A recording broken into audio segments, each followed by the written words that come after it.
나는 평생을 기업가로 살며 수많은 사람을 만났다. 임직원, 협력사, 경쟁자, 투자자, 그리고 친구들. 그 가운데 끝까지 남은 사람은 많지 않았다. 그 사실을 깨닫는 데에는 오랜 시간이 걸리지 않았다. 사람은 성공보다 관계에서 먼저 무너진다. 나는 스스로에게 자주 물었다.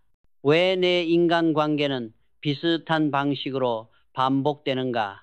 한때는 세상이 잘못됐다고 생각했다. 하지만 세상이 아니라 내 방식이 문제였다.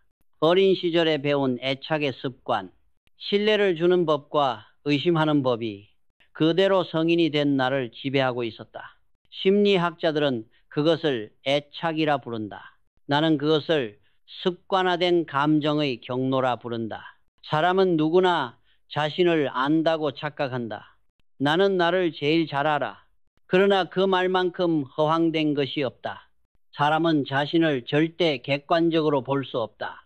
내가 나를 보는 시선, 타인이 나를 보는 시선, 그 둘의 평균이 진짜 나다. 나는 그것을 늦게 깨달았다. 결국 인간관계란 나를 비추는 거울이다. 내가 어떤 사람을 곁에 두느냐가 내 인생의 품격을 결정한다. 내 주위가 불평과 원망으로 가득하다면 그건 내 안의 그림자를 비추는 결과다. 나는 언제나 말했다. 사람이 기업이고 기업이 사람이다. 기업의 수준은 결국 그 안의 인간관계로 결정된다. 신뢰 없는 조직은 수익으로 포장되어도 오래가지 못한다. 가정도, 우정도, 인생도 마찬가지다. 젊을 때의 사랑은 불타오른다. 그러나 중년 이후엔 사랑보다 우정이 더 깊어진다. 사랑이 독점이라면 우정은 확장이다. 사랑이 감정의 절정이라면 우정은 인생의 균형이다. 나는 나이가 들수록 깨달았다. 사람의 성숙은 돈의 크기가 아니라 우정을 유지하는 힘으로 드러난다. 그래서 나는 사람을 잃을 때마다 성공의 한 조각을 잃었다고 생각했다. 인간관계의 실패는 단순한 감정의 문제가 아니다. 그건 곧 나의 한계를 드러내는 경고였다. 사람이 떠날 때마다 나는 내 태도를 돌아봤다. 그때마다 배운 것은 단 하나였다. 진정한 관계는 노력보다 진심으로 유지된다는 것. 이제 나는 이렇게 정의한다. 좋은 관계란 서로를 거울 삼아 자신을 더 맑게 만드는 과정이다. 우정은 그 거울을 닦는 일이다. 사람을 잃지 않으려면 먼저 자신을 다스려야 한다.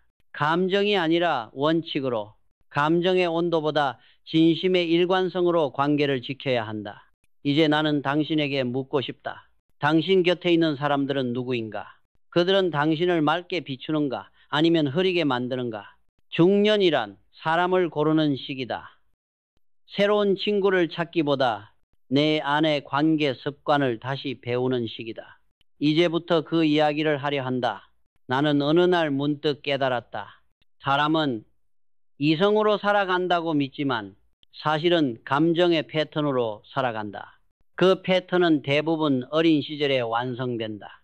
부모가 나를 어떻게 바라보았는가? 세상이 나를 얼마나 안전하게 감싸주었는가? 그 경험이 곧 애착이라는 이름으로 평생을 지배한다. 애착은 단순히 사랑의 문제가 아니다. 그것은 신뢰의 근육이다. 이 근육이 건강하면 세상과 사람을 믿을 수 있다. 그러나 어린 시절 누군가에게 배신당했거나 부모에게서 안정감을 얻지 못한 사람은 성인이 되어도 본능적으로 거리를 둔다. 사랑받고 싶으면서도 가까워지면 불안하다.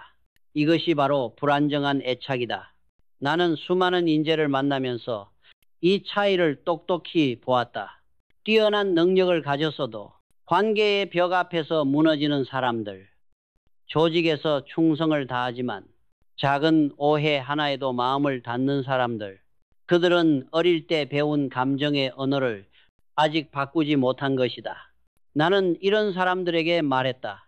인간관계는 머리로 배우는 것이 아니라 마음의 회복으로 완성되는 것이다. 불안정한 애착을 가진 사람도 새로운 경험으로 안정된 애착을 학습할 수 있다. 누군가 나를 끝까지 믿어주는 경험, 상대의 거짓 없는 관심을 받는 순간, 내 안에 낡은 감정 회로가 조금씩 재배선된다. 내 경우를 예로 들자면 사업 초기에 나를 의심하고 배신한 사람도 있었다. 그때 나는 인간에 대한 신뢰를 거의 잃었다. 하지만 어느 날 한 직원이 아무 조건 없이 밤을 새워 회사를 지켜줬다. 그 한 장면이 내 인생의 전환점이었다. 한 번의 진심이 오래된 불신을 이긴다. 그때 나는 깨달았다. 신뢰는 받는 것이 아니라 보여주는 것이라는 사실을. 우리가 중년에 이르러 인간관계를 다시 배우는 이유는 젊은 시절보다 감정의 깊이가 달라졌기 때문이다. 이제는 효율이 아니라 의미를 찾는다. 관계는 거래가 아니라 회복의 과정이 된다. 결국 중요한 건 완벽한 사람을 만나는 것이 아니라 불완전한 나를 있는 그대로 드러낼 수 있는 사람을 만나는 것이다. 누군가를 신뢰한다는 것은 그에게 내 불안을 맡긴다는 뜻이다. 그는 나의 거울이자 내 마음을 다시 훈련시키는 코치다. 어릴 적의 상처를 탓하기보다 이제는 새로운 애착을 선택할 수 있는 나이가 되었다. 그 선택이 바로 성숙이다. 관계는 선천이 아니라 후천이다. 습관은 바뀔 수 있고 신뢰는 다시 자랄 수 있다. 이것이 내가 배운 가장 인간적인 경영 철학이다. 사람은 결국 사람에게서 치유된다. 나는 인생을 되돌아보며 이런 결론에 이르렀다. 사람은 어릴 적 받은 사랑의 방식으로 사랑하고 어릴 적 받은 상처의 방식으로 상처 준다. 유년기의 기억은 단순한 추억이 아니다. 그건 감정의 설계도다. 부모가 나를 대하던 태도, 칭찬받던 순간, 무시당하던 표정 하나가 모두 내 감정의 지도를 그린다. 그 지도는 눈에 보이지 않지만 성인이 되어도 여전히 내 안에서 방향을 정한다. 나는 수많은 사람을 관찰하며 보았다. 어릴 적 부모에게 무시당했던 사람은 타인의 시선을 병적으로 의식한다. 어릴 적 사랑을 잃을까 두려웠던 사람은 성인이 되어도 관계에서 불안을 느낀다. 누군가 다가오면 반갑지만 너무 가까워지면 본능적으로 피한다. 그는 사랑을 원하지만 동시에 사랑이 두렵다. 이 모순이 관계를 혼란스럽게 만든다. 내가 기업을 경영할 때 가장 어려운 일은 전략이 아니라 사람을 이해하는 일이었다. 일을 못하는 사람은 가르치면 된다. 그러나 신뢰하지 못하는 사람은 아무리 가르쳐도 변하지 않는다. 그의 문제는 기술이 아니라 감정의 뿌리에 있었다. 그 뿌리는 대부분 가정에서 형성된 감정의 기억이다. 나는 그들에게 이렇게 말했다. 당신이 부모를 원망할 시간에 당신의 감정 습관을 점검하라. 부모가 잘못했더라도 그 습관을 끊지 않으면 결국 그 방식으로 또 다른 관계를 망치게 된다. 사람은 자신이 경험한 방식으로만 다른 사람을 대하기 때문이다. 나도 예외가 아니었다. 젊은 시절 나는 사람을 쉽게 믿지 못했다. 늘 마음 한켠엔 의심이 있었다. 이 사람은 나를 이용하지 않을까? 언젠가는 떠나지 않을까? 그러던 어느 날 나는 깨달았다.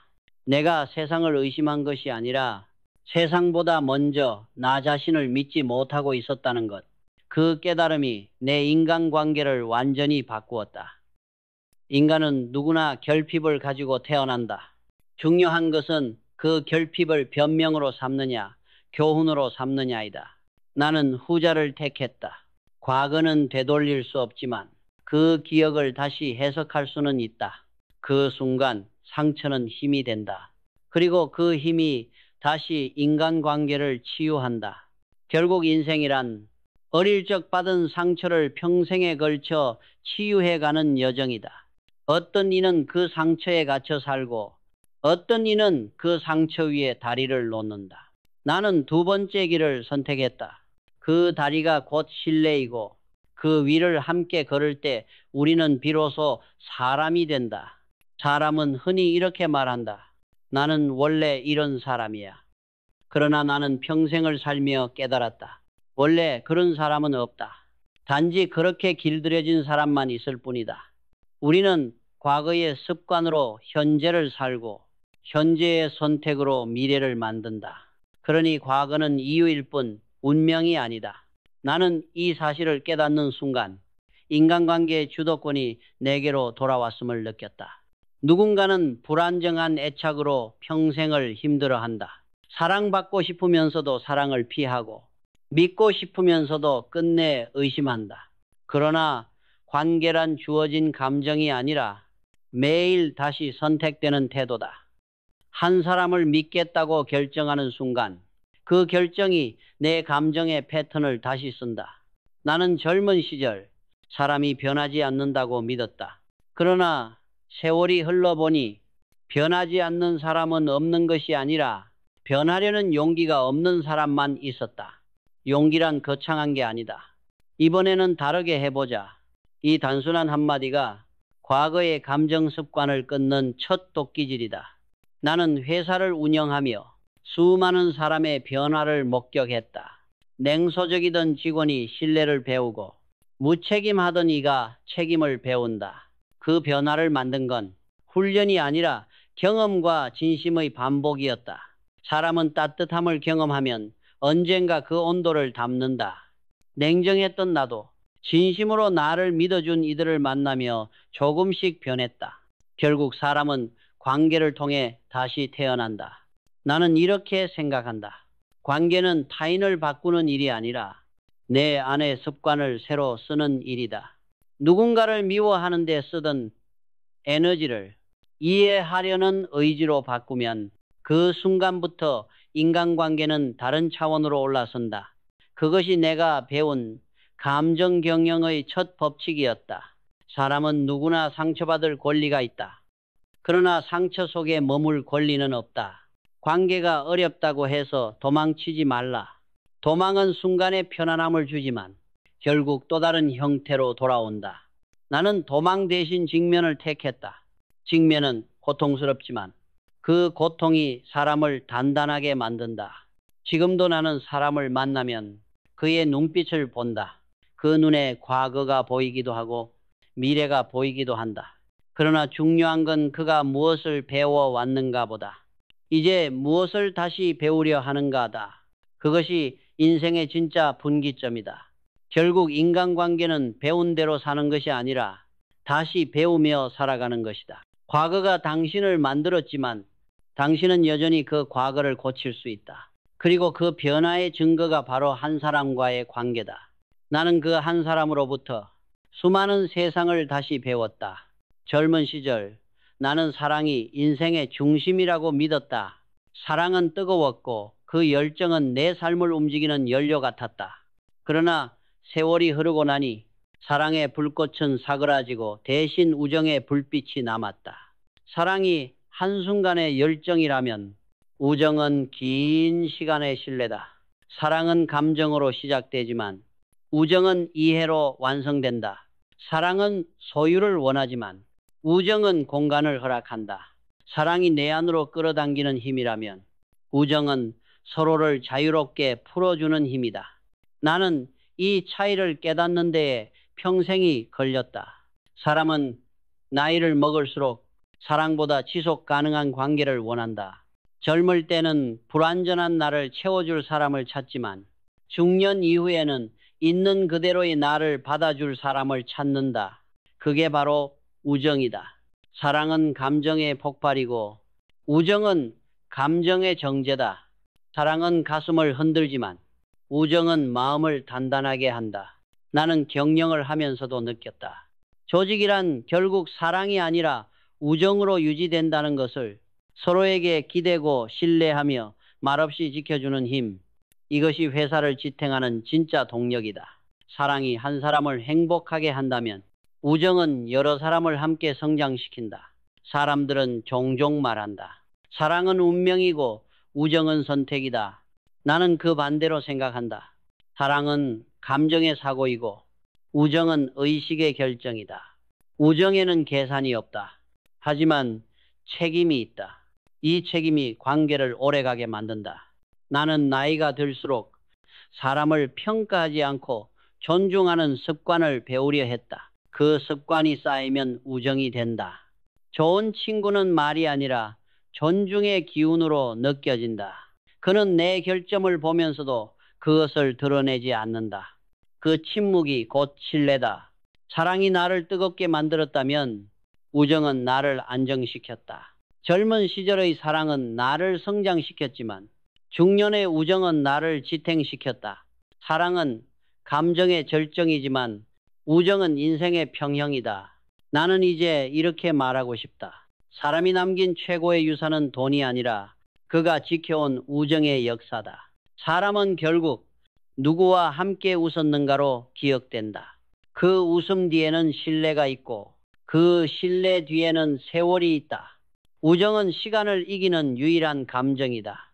사랑은 불이지만 우정은 등불이다. 불은 타오르다 꺼지지만 등불은 꺼지지 않고 길을 비춘다. 나는 이제 사랑보다 우정을 더 귀하게 여긴다. 사랑은 나를 움직였지만 우정은 나를 지켜주었다. 그리고 인생이란 결국 움직이는 것보다 지켜내는 일이 더 어렵다는 것을 세월이 내게 가르쳐 주었다. 세월이 흐를수록 우리는 새로운 사람을 만나기보다 이미 지나간 사람을 떠올리게 된다. 그 가운데 몇몇 이름은 마음속에서 여전히 따뜻하다. 이들은 내 인생의 일부였고 때로는 나보다 나를 더 잘 아는 존재였다. 나는 이들을 슈퍼 친구, 슈퍼 프렌드라 부른다. 슈퍼 친구란 단순히 오랜 인연이 아니다. 그는 내가 힘들 때도 성공했을 때도 변하지 않은 시선으로 나를 바라봐준 사람이다. 그는 내 약점을 비밀로 지켜주고 내 성공을 질투하지 않는 사람이다. 그런 친구는 많지 않다. 인생을 통틀어 서너 명이면 많다. 나는 젊은 시절 새로운 인맥을 만드는 데 집중했다. 그러나 어느 순간 깨달았다. 인생을 단단하게 만드는 것은 새로운 인맥이 아니라 잊지 않은 오래된 인연이라는 사실을. 새로운 사람은 가능성을 주지만 오래된 친구는 뿌리를 준다. 사람은 가능성으로 앞을 나아가지만 뿌리로부터 다시 일어선다. 나는 한번 인연을 맺으면 쉽게 끊지 않았다. 왜냐하면 사람은 바뀌어도 그 사람의 진심의 기억은 남기 때문이다. 어떤 이는 나를 떠났지만 그때 주고받은 따뜻한 한마디가 지금의 나를 지탱하는 힘이 되기도 했다. 그것이 관계의 힘이다. 나는 말한다. 좋은 친구는 나를 다시 사람으로 만들어주는 존재다. 그들은 나의 거울이자 증인이다. 사업의 실패보다 친구의 믿음을 잃는 것이 더 큰 패배였다. 돈으로는 세상을 사지만 우정으로는 시간을 산다. 세월이 흘러도 변치 않는 신뢰만큼 귀한 자산은 없다. 슈퍼 친구를 다시 찾는 일은 부끄러운 일이 아니다. 그건 성숙의 증거다. 용기 내어 먼저 연락하라. 한 통의 전화, 한 줄의 메시지가 잊힌 인연에 다시 생명을 불어넣는다. 오랜만이다. 그때 고마웠다는 말을 이제야 한다. 이 한마디가 관계의 먼지를 털어낸다. 우정은 연락으로 유지되는 것이 아니라 기억으로 이어지는 것이다. 나는 늘 사람들에게 말한다. 먼저 연락하라. 기다리지 말라. 좋은 친구는 나를 먼저 찾지 않는다. 왜냐하면 그도 나처럼 망설이고 있기 때문이다. 인생의 후반부는 기다리는 시간이 아니라 되찾는 시간이다.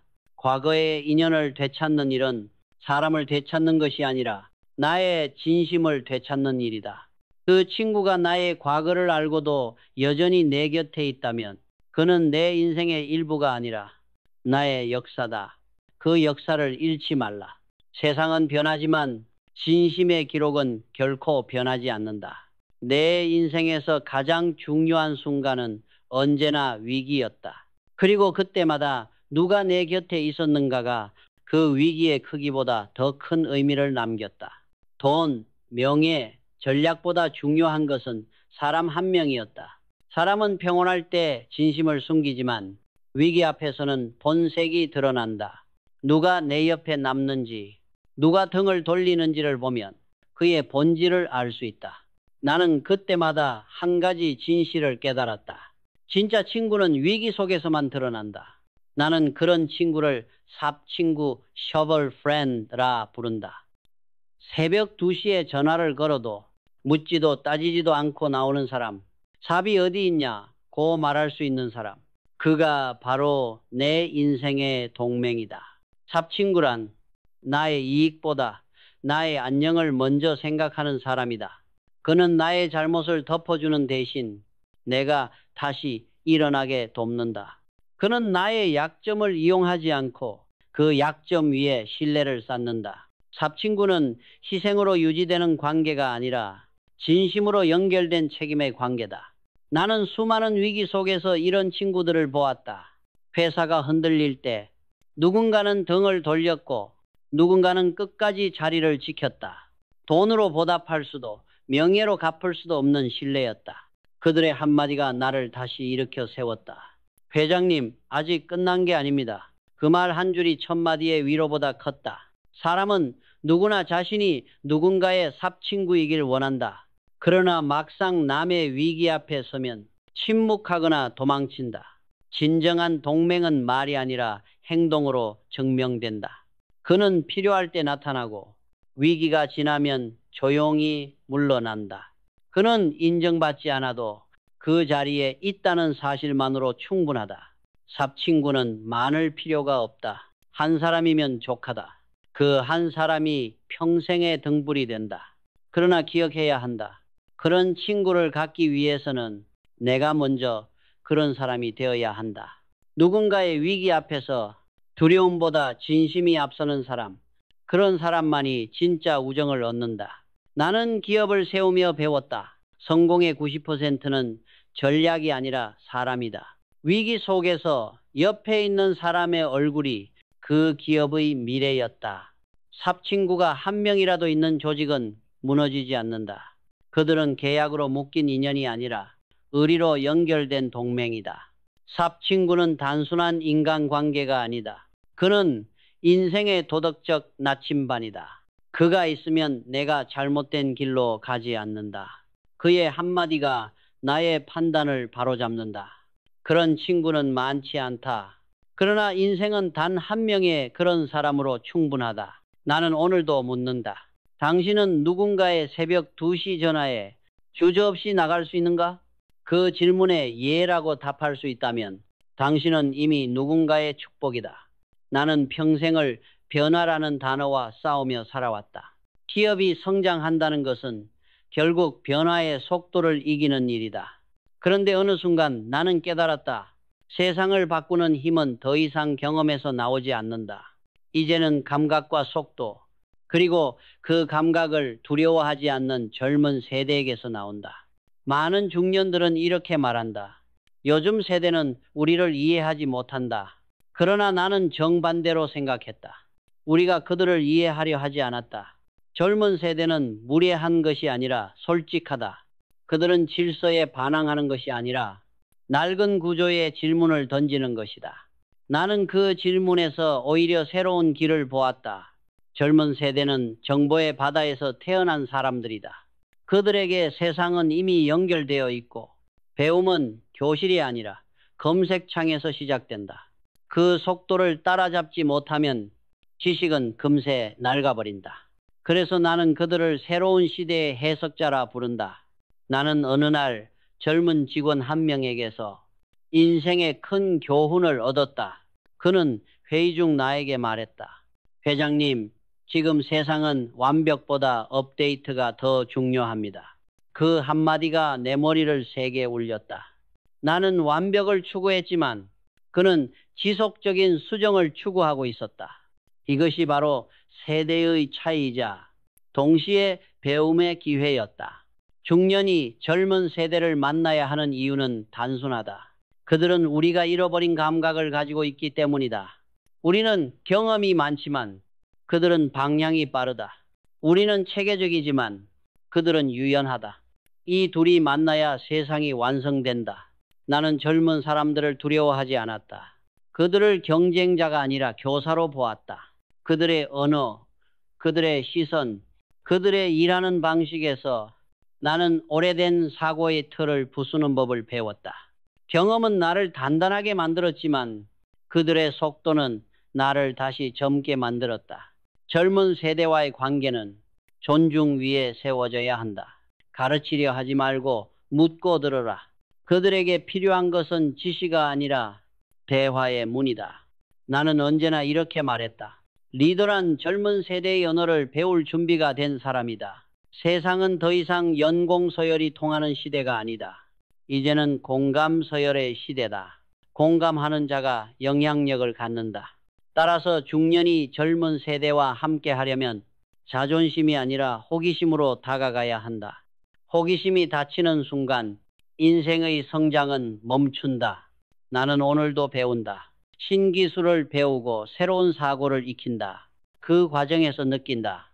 젊은 세대를 이해한다는 것은 결국 내 젊은 시절의 열정을 되찾는 일이라는 것을, 그들과의 대화는 나를 늙게 하지 않는다. 오히려 내 사고를 다시 살아있게 만든다. 젊은 세대는 미래가 아니다. 그들은 현재를 재구성하는 주체다. 그들과 함께할 때 나의 경험은 지혜로 변하고 그들의 속도는 방향을 얻는다. 이것이 세대의 충돌이 아닌 세대의 연합이 만들어내는 진짜 진보다. 나는 평생 사람을 믿으며 살았고 그만큼 많은 배신을 경험했다. 그리고 그 경험을 통해 알게 되었다. 모든 사람을 품을 수는 없다는 것. 신뢰는 무한하지 않다. 그릇이 넘치면 관계는 썩는다. 때로는 붙드는 것보다 놓아주는 것이 더 큰 지혜다. 세상에는 두 종류의 사람을 반드시 멀리해야 한다. 나는 그들을 나쁜 사람과 악마형 통제자라 부른다. 먼저, 나쁜 사람은 이익으로 관계를 정의하는 사람이다. 그는 상대의 마음보다 계산서를 먼저 본다. 기회가 생기면 이용하고 필요가 끝나면 떠난다. 그의 친절은 투자이며 그의 말은 언제나 목적이 있다. 이런 사람은 잠시 곁에 두어도 결국 내 삶을 갉아먹는다. 그는 겉으론 웃지만 속으론 내 자리를 계산한다. 나는 그런 사람을 많이 보았다. 그들은 회사의 문을 나가도 흔적을 남기지 않는다. 신뢰를 깨뜨린 사람은 결국 자신도 잃는다. 두 번째, 악마형 통제자가 있다. 이들은 겉으로는 좋은 자처럼 다가온다. 하지만 실상은 상대의 판단과 감정을 지배하려 한다. 가스라이팅, 그루밍, 정신적 종속. 그들의 무기는 말이 아니라 불안이다. 그들은 상대를 불안하게 만들어서 자신 없이는 아무것도 못하게 만든다. 그렇게 상대의 자존을 조금씩 녹여버린다. 나는 젊은 리더들에게 항상 말했다. 조언과 통제는 종이 한 장 차이다. 조언은 상대를 성장시키지만 통제는 상대를 마비시킨다. 악마형 사람들은 늘 선의의 얼굴을 하고 다가온다. 그러나 그 뒤에는 의도가 숨어 있다. 그들은 나를 돕는 척하지만 결국 나의 선택권을 빼앗는다. 이런 사람과의 관계는 늦게 끊을수록 더 깊은 상처를 남긴다. 나는 언젠가 한 후배에게 이렇게 조언했다. 사람을 끊는 것도 사랑의 한 형태다. 독을 품은 관계는 시간이 지날수록 독성이 강해진다. 그 독은 신뢰를 무너뜨리고 결국 자기 자신을 병들게 만든다. 그러니 미련을 두지 말라. 단호하게 잘라내야 한다. 그것이 냉정함이 아니라 자기 보호의 지혜다. 사람을 멀리한다고 해서 세상이 좁아지는 것은 아니다. 오히려 나쁜 관계를 끊을수록 좋은 사람이 들어올 자리가 생긴다. 정리되지 않은 관계 속에서는 새로운 인연이 숨을 쉴 수 없다. 나는 이렇게 생각한다. 관계란 수집이 아니라 정리의 예술이다. 남겨둘 사람은 남기고 버려야 할 사람은 버려야 한다. 그 선을 그을 줄 아는 사람이야말로 진짜로 성숙한 사람이다. 악마형 통제자를 멀리하라. 그는 당신의 생각을 훔치고 결국 당신의 삶을 조종한다. 가장 위험한 속박은 쇠사슬이 아니라 말이다. 그의 언어에 감정이 묶이는 순간 당신의 자유는 사라진다. 그때는 이성보다 본능을 따라라. 이상하다고 느껴지면 틀림없이 이상한 것이다. 나는 평생을 살며 깨달았다. 착함은 미덕이지만 경계심은 생존이다. 모든 사람을 품으려 하지 말라. 사람은 품에 안기면 따뜻해지지만 잘못된 사람을 품으면 불타버린다. 중년의 지혜란 결국 누구를 품고 누구를 놓을지를 아는 분별력이다.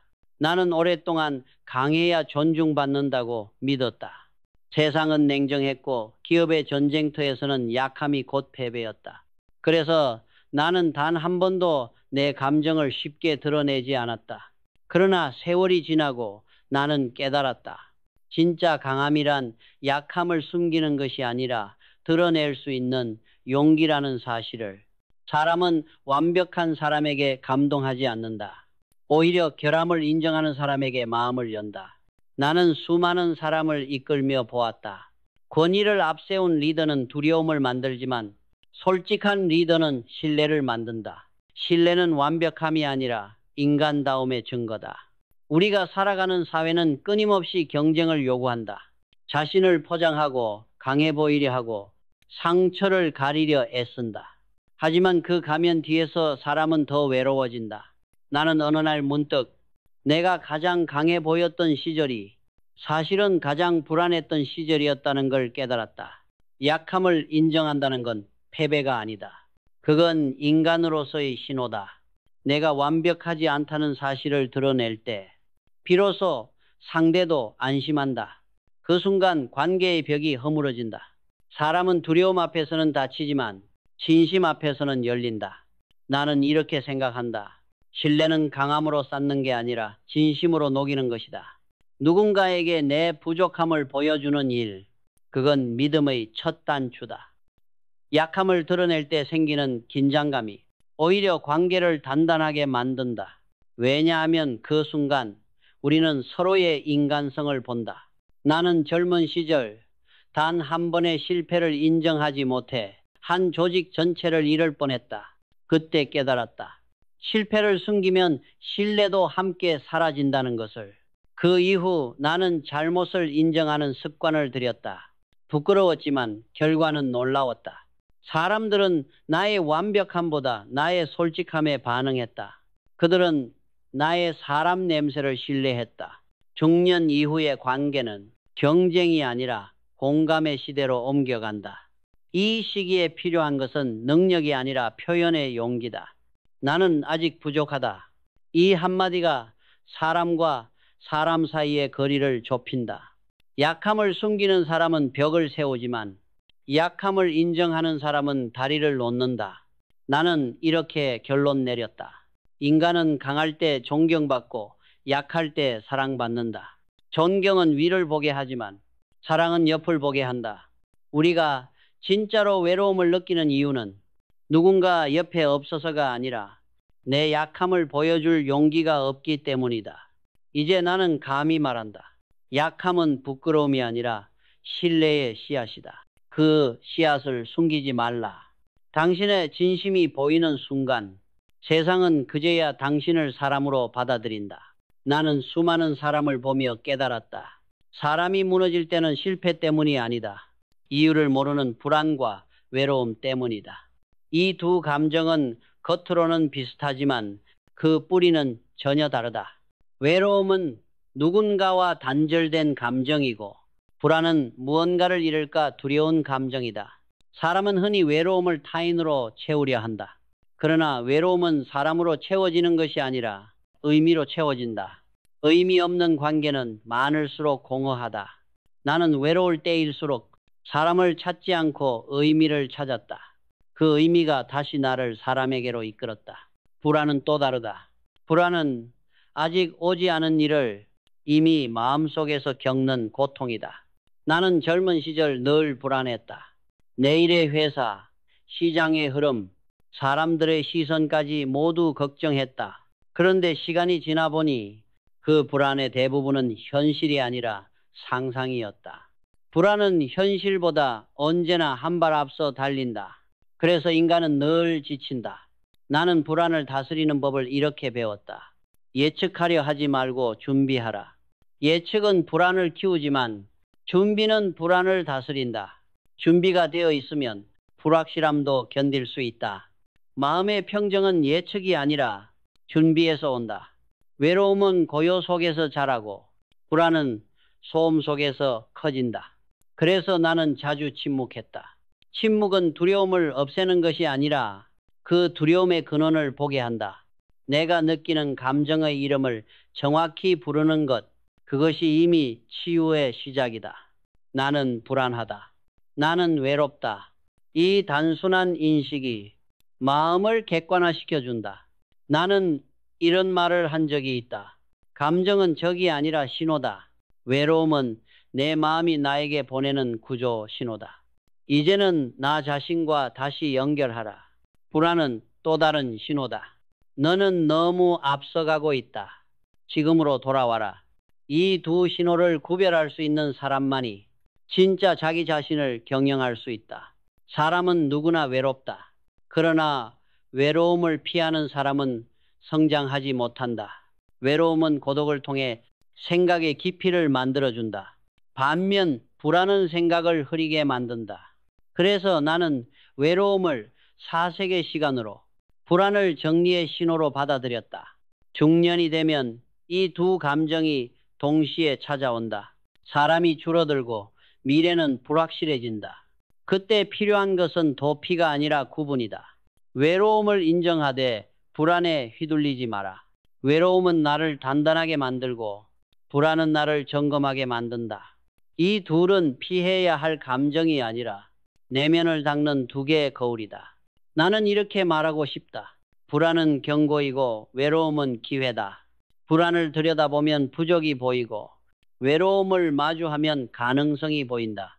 이 두 감정을 관리할 줄 아는 사람만이 자기 마음의 주인이 된다.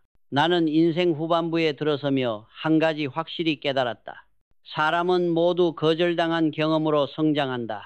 우리는 누구나 한 번쯤 관계의 문 앞에서 외면당한다. 그러나 그 거절이 우리를 약하게 만드는 것이 아니라 도리어 더 단단하게 만든다. 거절당했다는 것은 내가 여전히 누군가를 향해 손을 내밀고 있다는 증거이기 때문이다.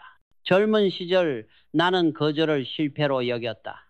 누군가 내 제안을 받아들이지 않으면 내 가치가 부정된 것처럼 느꼈다.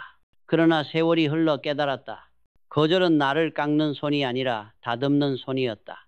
그 손길을 통해 나는 오만을 버리고 겸손을 배웠다. 사람은 관계 속에서 수없이 문을 두드린다. 어떤 문은 쉽게 열리고 어떤 문은 단단히 닫혀 있다. 중요한 건 문이 열렸는가가 아니라 닫힌 문 앞에서 내가 어떤 태도를 보이는가이다. 그 앞에서 주저앉으면 상처가 되고 미소를 지으면 경험이 된다. 나는 두 번째를 선택했다. 우리는 인생의 어느 시점에서 거절 생존자가 되어야 한다. 그 말은 상처를 피해 도망치는 사람이 아니라 상처 속에서도 계속 손을 내미는 사람이라는 뜻이다. 용기란 성공을 확신하는 마음이 아니라 거절을 감수할 수 있는 마음이다. 이 용기가 관계를 다시 설계하게 만든다. 나는 사람들에게 자주 말한다. 거절은 당신이 틀려서가 아니라 상대가 아직 준비되지 않았기 때문이다. 인연의 시계는 각자 다르게 움직인다. 지금 어긋난 인연도 언젠가 맞물릴 수 있다. 그러니 미련을 품되 집착하지 마라. 인연은 붙잡는 것이 아니라 기다리는 것이다. 중년의 관계는 숫자가 아니라 깊이다. 이제는 많은 사람보다 마음을 나눌 수 있는 한두 사람이면 충분하다. 인생의 진정한 관계는 폭이 아니라 밀도에서 온다. 가볍게 스치는 인맥보다 묵묵히 함께 걷는 우정이 더 큰 자산이다. 사람은 결국 자신과 닮은 사람을 곁에 둔다. 내 마음이 안정되면 안정된 사람이 찾아오고 내 마음이 혼란스러우면 혼란한 사람이 모인다.